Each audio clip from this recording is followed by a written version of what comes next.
Have you ever noticed that you like the same kinds of images, things or stories over and over, and you come back to them again and again? Maybe it's your favorite animals, a fascination for specific patterns, or a broader interest like ancient civilizations or astronomy. It might seem like just a matter of personal taste or interest, but there's usually something deeper going on. Psychologist Carl Jung introduced a concept called archetypes. It's the idea of a collective unconscious, a shared mental space where certain universal symbols and figures exist. According to Jung, these aren't learned through experience, but are part of human nature, like emotional shortcuts. And every individual is drawn to specific symbols in it. They speak to something in us that doesn't need to be explained, and these patterns show up across different cultures and time periods. Later, author Carol Pearson built on Jung's work and grouped these archetypes into 12 basic types, including the creator, the sage, the magician, the rebel, the jester, and the lover. Each one represents a core human motivation or fear, like the need for safety, freedom, belonging, or mastery. These show up in myth, religions, fairy tales, and also in modern media. And you don't have to believe in anything spiritual to feel their pull. Even if you see yourself as a very rational person, chances are you still have strong reactions to certain images, colors, or stories without really knowing why. That's your subconscious responding. In this video, I want to explore how that shows up in art, while I show you the painting process of my artwork Shere. I painted it for the Studio Eclipse Disney-themed auction, and the painting of Shere made me reflect a lot why we prefer specific stories and visual choices about others, and what that might say about us.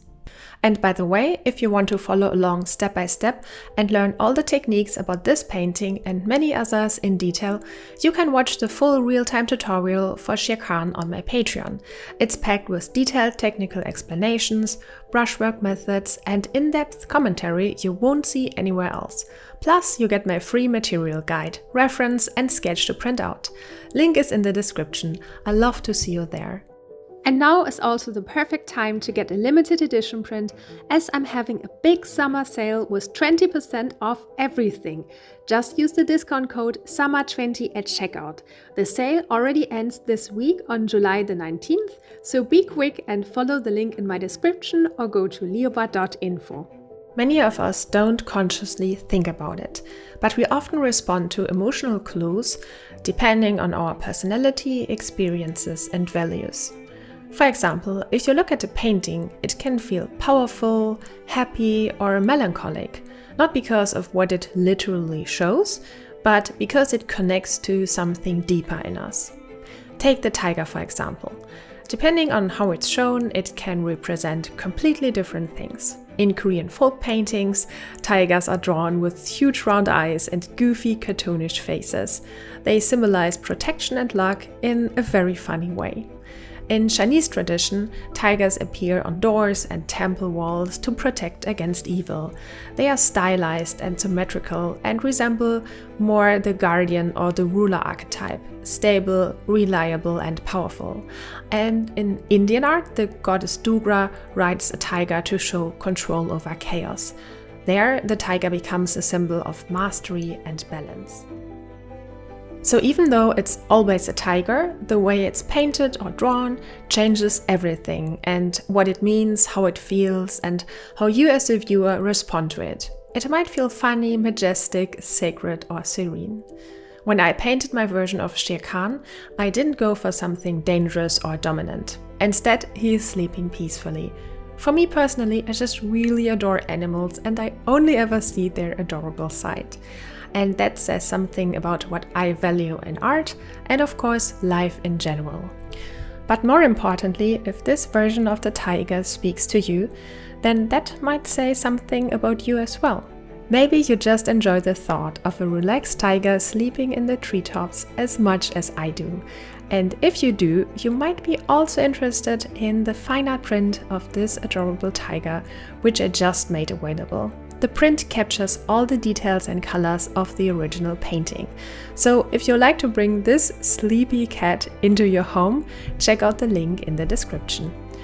The different ways how to depict a tiger is of course just one little example, but if you pay close attention and you start noticing those patterns in things you enjoy or value, you begin to understand your taste not just as a preference, but as something that could help you make the right decisions to lead a more content life. My visual preferences, for example, show up in every area of my life. I love elegance and beauty, and even when I'm just buying something practical, like a pair of scissors or a spoon for a home, I wanted to reflect that same principle. It's the same with my clothes. I'm usually drawn to things that remind me of earlier times, cuts and fabrics that look like they could be from 100 years ago.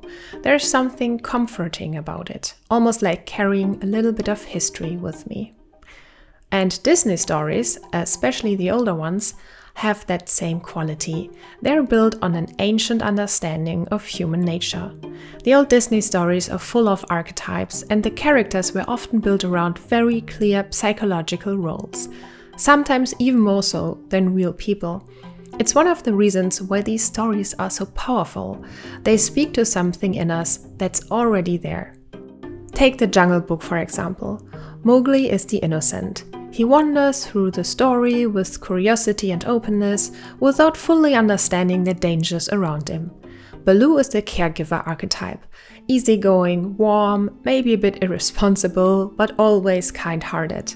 And Bagheera could be seen as the sage. He's the voice of reason, the planner and the protector who operates more from the mind than the heart.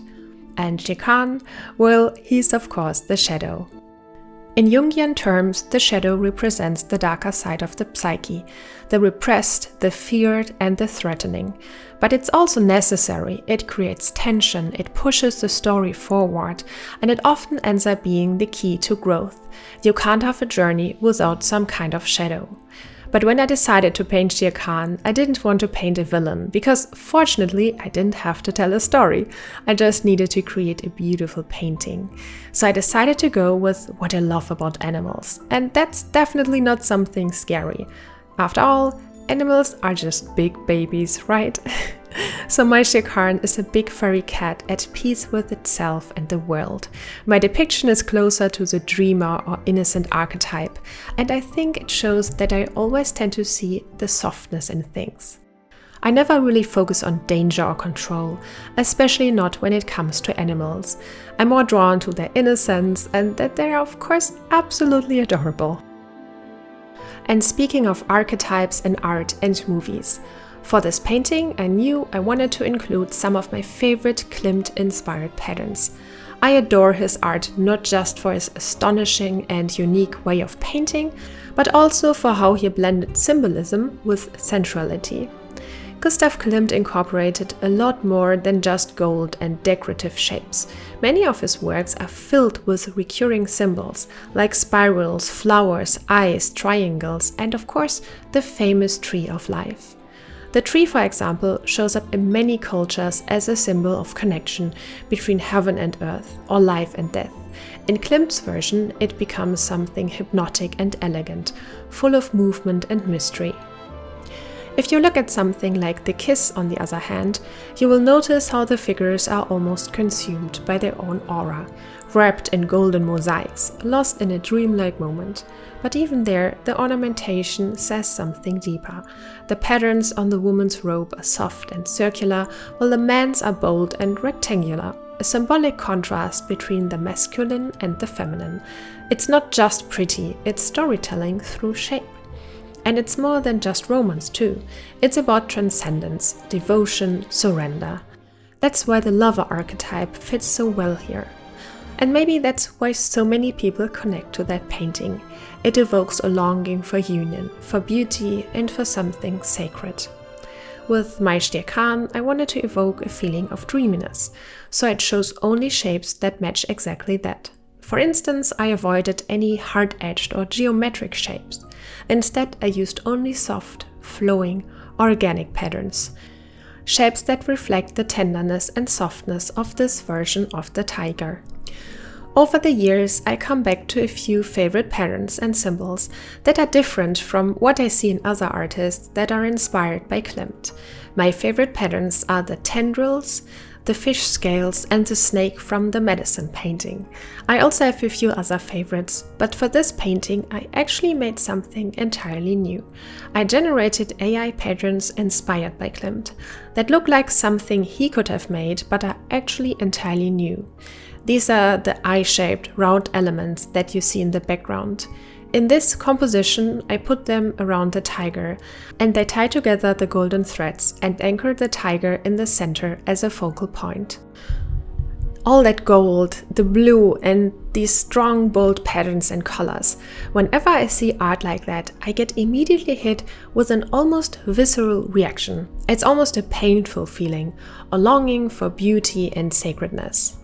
And that's also why I think it's so important to look beyond our own experiences and learn about art, stories, and symbols from other cultures and from history.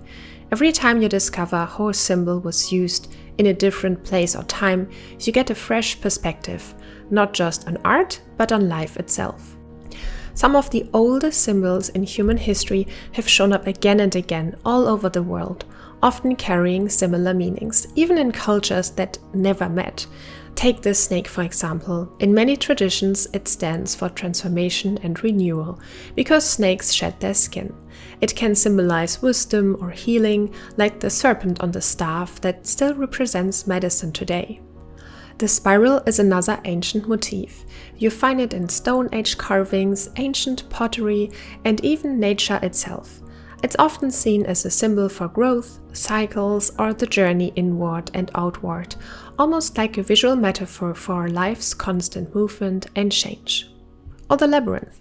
Unlike a maze, a labyrinth has a single winding path leading to the center, and for thousands of years it's been used as a symbol for life's journey, self-discovery, and finding meaning through all the twists and turns. Exploring history and culture doesn't just give you more inspiration for your own work, it also opens your mind and helps you understand yourself and others in a much deeper way. In my experience, nothing sparks creativity and curiosity more like seeing how universal, but at the same time unique, our ways of expressing meaning and ideas can be. It's one of the most rewarding ways to keep learning, growing, and finding new joy in art and life. In the end, art is a way of understanding ourselves, even when we don't have the words for it. And in a way, that's what I love most about making art. It let me explore my inner self. And I think it is very much connected to the magic of symbols and archetypes. They don't belong to any one person or culture, but to all of us. We constantly reinterpret them, sometimes without even realizing it. So next time you find yourself drawn to a certain color, animal, or pattern, maybe take a moment to wonder why.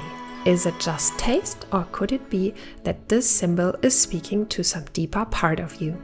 That's the hidden language of art and symbols. It connects us to each other and to something much older than ourselves. And I think that's a beautiful thing. And if you'd like to see the full step-by-step tutorial for this painting or the fine art print, you can find it on my Patreon and my online shop. Link is in the description. As always, happy painting and see you in the next video. Bye bye!